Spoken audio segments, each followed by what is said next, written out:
জোনাথনের জন্ম 1832 সালে। দক্ষিণ আটলান্টিকের সেন্ট হেলেনা দ্বীপে এর বসবাস। 192 বছর ধরে এখনো বেঁচে আছে বহাল তবিয়তে। প্রথম পোস্টাল স্ট্যাম্প, স্কাইস্ক্র্যাপার, আইফেল টাওয়ারের গড়ে ওঠা সবই তার বয়সকালেই হয়েছে। গিনেস ওয়ার্ল্ড রেকর্ডস অনুসারে বর্তমানে জোনাথন বিশ্বের সবচেয়ে বয়স্ক জীবিত কচ্ছপ এবং একই সঙ্গে বিশ্বের সবচেয়ে বয়স্ক স্থলচর প্রাণী। ভারত মহাসাগরের ছোট্ট দ্বীপ সেচেলেসে জন্ম জোনাথনের। জন্মের প্রায় 50 বছর পর 1882 সালে তাকে সেচেলেস থেকে সেন্ট হেলেনা দ্বীপে আনা হয়। এই দ্বীপ তখন ছিল ব্রিটিশদের উপনিবেশ। এখানের রাজ্যপালকে উপহার স্বরূপ দেওয়া হয়েছিল জোনাথনকে।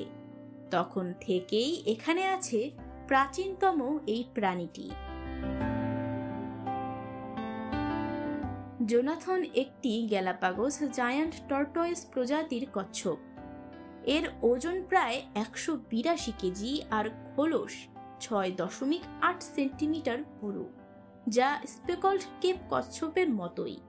আর জোনাথনের দ্রুততম গতি প্রতি ঘন্টায় 5 মাইল।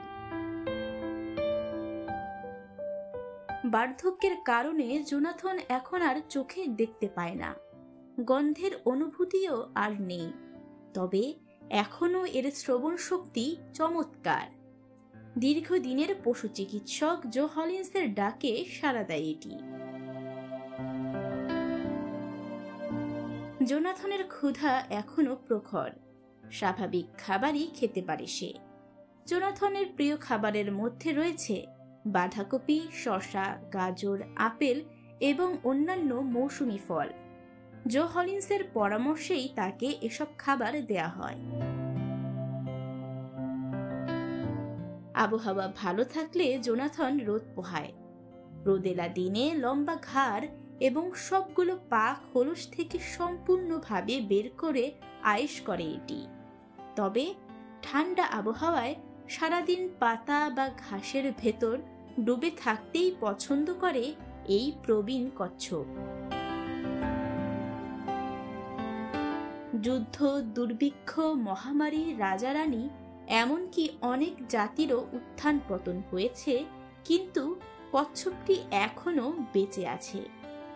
অধ্যাবসায়, সহনশীলতা এবং বেঁচে থাকার প্রতীক জোনাথন।